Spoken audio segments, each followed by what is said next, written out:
सम्राट चौधरी के गृह मंत्री बनते ही बिहार पुलिस का ताबड़तोड़ action. Deputy CM Vijay Sinha बोले, एनकाउंटर, बुलडोजर, संपत्ति जब्त। अपराधी जिस भाषा में समझेगा उसी भाषा में समझाएंगे। बिहार डीजीपी का ऐलान, बिहार में अपराधियों की संपत्ति होगी जब्त। बीजेपी नेता सम्राट चौधरी के बिहार के गृह मंत्री बनते ही बिहार में अपराधियों उपद्रवियों में खौफ बढ़ गया है। दरअसल बतौर गृह मंत्री सम्राट चौधरी फुल एक्शन मोड में हैं और बिहार पुलिस पर भी अपना पूरा कंट्रोल एक तरीके से उन्होंने कर लिया है। दरअसल एक तरफ पहले ही दिन जब सम्राट चौधरी ने गृह मंत्री की कुर्सी संभाली तो कुख्यात अपराधी का बिहार पुलिस ने एनकाउंटर कर दिया और उसके बाद बुलडोजर की कार्रवाई से लेकर अपराधियों को सख्त चेतावनी का दौर अब शुरू हो गया है। बिल्कुल वैसे ही जैसे उत्तर प्रदेश में हमने देखा कि सीएम योगी आदित्यनाथ ने अपराधियों पर अंकुश लगाने के लिए जो काम किए, जिस तरीके का एक्शन वहां पर हुआ, ठीक सीएम योगी के मॉडल की तर्ज पर ही अब बिहार में बतौर गृह मंत्री सम्राट चौधरी एक्शन ले रहे हैं। अब डिप्टी सीएम सम्राट चौधरी से लेकर डिप्टी सीएम विजय सिन्हा अपराधी सुधर जाएं वरना बिहार में उनका टिकना मुश्किल है, ये चेतावनी देते हुए नजर आ रहे हैं। इस पूरे एक्शन के बीच जो बिहार पुलिस का ताबड़तोड़ एक्शन अपराधियों के खिलाफ चल रहा है, इस बीच जो डिप्टी सीएम है विजय सिन्हा, उनका बड़ा बयान सामने आया है। विजय सिन्हा ने अपराधियों को एक बार फिर से बिहार में चेतावनी दी है और कहा है कि एनकाउंटर, बुलडोजर, संपत्ति जब्त। अपराधी जिस भाषा में समझेगा उसी भाषा में समझाएंगे। यानी बीजेपी और कहीं ना कहीं जो सम्राट चौधरी गृह मंत्री बने हैं बिहार के, उन्होंने ये तय कर लिया है कि बिहार को जंगल राज से मुक्त करना है, बिहार को जो है इस अपराध से मुक्त करना है और इसको लेकर ही ये ताबड़तोड़ एक्शन की शुरुआत बिहार में हो चुकी है। अपराधियों में जबरदस्त खौफ वहां पर देखने को मिल रहा है। जिस तरीके से पहले ही दिन बिहार पुलिस ने एक कुख्यात 50,000 के इनामी शिवदत्त जो अपराधी था उसका एनकाउंटर कर उसे गिरफ्तार किया, उसके पैर में गोली मारी और उसके बाद बुलडोजर की कार्रवाई से लेकर अब अपराधियों से किस तरीके से निपटा जाए, किस तरीके से जो है वहां पर एक्शन हो, इसको लेकर अब बिहार के डीजीपी का भी बड़ा बयान सामने आया है। दरअसल बिहार के डीजीपी ने यह ऐलान कर दिया है कि बिहार में अब अपराधियों की संपत्ति जब्त होगी। यानी अब बिहार में अपराधी सरेआम खुलेआम नहीं घूमेंगे, बल्कि उन पर ऐसा एक्शन होगा कि वो अपराध करने से पहले 100 बार सोचेंगे। बिहार डीजीपी का यह नया बयान है जिसमें उन्होंने कहा कि अपराध से अर्जित जितनी संपत्ति इन लोगों ने बनाई है उसके लिए कानून में प्रावधान आ गया है। धारा 109 के तहत उनकी संपत्ति का पता किया जाएगा, पूरी संपत्ति को जब्त कर लिया जाएगा और अगर विक्टिम का पता चल जाता है तो संपत्ति उसको वापस मिल जाएगी, वरना यह संपत्ति जो अपराधियों से कब्जा मुक्त कराई जाएगी उसको सरकारी खजाने में डाल दिया जाएगा। ये बड़ी बातें बिहार के डीजीपी की तरफ से कही गई है। यानी इस बात की खूब चर्चा हुई कि आखिर नीतीश कुमार मुख्यमंत्री रहते हुए जिन्होंने अभी तक 2 दशक में ये जो पद था, गृह मंत्री की जो कुर्सी थी बिहार में, ये किसी को नहीं सौंपी, तो अब ये सम्राट चौधरी के खाते में क्यों गई? आखिर सम्राट चौधरी को क्या इतनी आसानी से नीतीश कुमार ने ये गृह विभाग सौंप दिया, जो कि एक बड़ा विभाग है, सबसे महत्वपूर्ण विभाग है एक तरीके से कह लीजिए, और इसको लेकर लगातार विपक्ष की तरफ से तमाम तरीके की बातें की जा रही हैं। लेकिन फिलहाल चर्चा इस बात की है कि सम्राट चौधरी बतौर जो है गृह विभाग जो उन्हें मिला है, गृह मंत्री की जो कुर्सी उन्हें मिली है, उस पर किस तरीके का काम करेंगे। लेकिन ये देखने को मिल रहा है कि ठीक उत्तर प्रदेश में सीएम योगी के मॉडल की तर्ज पर ही वो काम कर रहे हैं। बिहार पुलिस को पूरी तरीके से उन्होंने कंट्रोल में ले लिया है और उसी के जरिए अब इस तरीके से जो है काम वहां पर कर रहे हैं अपराधियों के खिलाफ।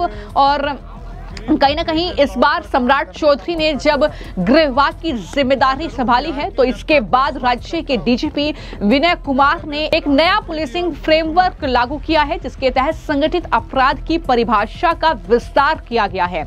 अब चोरी, जेबकतरी और धोखाधड़ी जैसे छोटे अपराधों को भी संगठित अपराध नेटवर्क का हिस्सा मानकर उन पर कड़ी कार्रवाई जो है की जाएगी, उन पर कड़ी निगरानी रखी जाएगी। डीजीपी ने पुलिस को निर्देश दे दिया है कि वो अपराध के पैमाने के बजाय अपराध की प्रकृति और अपराधी के नेटवर्क पर ध्यान केंद्रित करें। इस कदम का उद्देश्य छोटे अपराधों को शुरुआती चरण में ही निपटाकर बड़े अपराध पर लगाम लगाना है। यानी कहीं ना कहीं पूरा पुलिस सिस्टम जो है उसमें किस तरीके से बेहतरी लाई जाए कानून व्यवस्था को बरकरार रखने के लिए, और इस तरीके से अपराधियों, उपद्रवियों, इन दंगाइयों में खौफ पैदा करने के लिए इसको लेकर बड़े स्तर पर तैयारी जो है वो बिहार के डीजीपी की तरफ से भी कर ली गई है।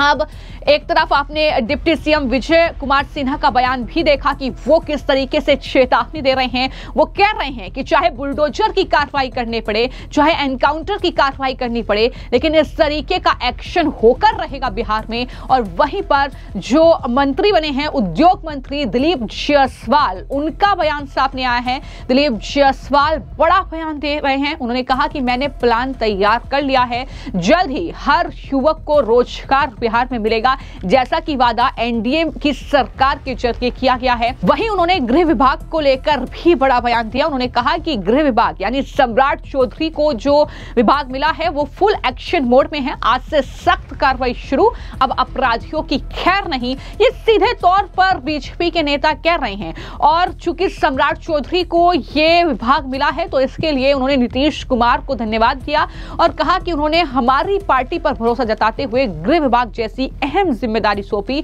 पूरा विश्वास है कि हमारे नेता सम्राट चौधरी पूरे बिहार में लॉ एंड ऑर्डर को दुरुस्त करने के लिए ठोस और तेजी से काम करेंगे। उन्होंने ये साफ तौर पर कहा कि अपराध नियंत्रण, पुलिसिंग में आधुनिकता और सुरक्षित वातावरण स्थापित करने पर विभाग जल्द ही बड़े फैसले लेगा। ये बड़ी बातें उनके जरिए कही गई है। बिहार के मुख्यमंत्री नीतीश कुमार जी ने संतुलित गठन किया है बिहार के मंत्रिपरिषद का। ये पूरी तरह से क्षेत्र, भाषा, जिलों का प्रतिनिधित्व इस मंत्रिपरिषद में हुआ है। अगर गृह विभाग सम्राट चौधरी जी को दिया गया तो जेडीयू को फाइनेंस और कॉमर्शियल टैक्सेज जैसे महत्वपूर्ण विभाग भी मिले। और एक तरफ जब एग्री इंफ्रास्ट्रक्चर में 1 लाख करोड़ रुपए के निवेश की बात हो रही है, विराट औद्योगिकरण का रोडमैप बिहार के सामने है। इसके साथ ही 1 करोड़ रोजगार देने की योजना है।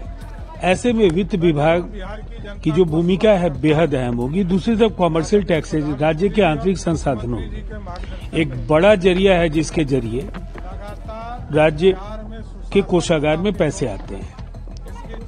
दूसरी तरफ मुख्यमंत्री तो अंततः नीतीश कुमार जी हैं। हर महत्वपूर्ण फैसला उनके द्वारा लिया जाएगा। संचिकाएं आखिरी निर्णय के लिए उनके पास आएंगी। और सम्राट चौधरी ने क्या कहा, वो नीतीश कुमार जी के गवर्नेंस के मॉडल को ही आगे लेकर जाएगी। तो इसीलिए इस तरह के जो बयान लग रहे हैं और जो एक वातावरण बनाने की कोशिश होती है वो पूरी तरह से निराधार है। जो लक्ष्य हमने निर्धारित किया है हम हासिल करेंगे और सर्वश्रेष्ठ प्रदर्शन 5 वर्षों में जनता दल यूनाइटेड और राष्ट्रीय जनतांत्रिक गठबंधन करे।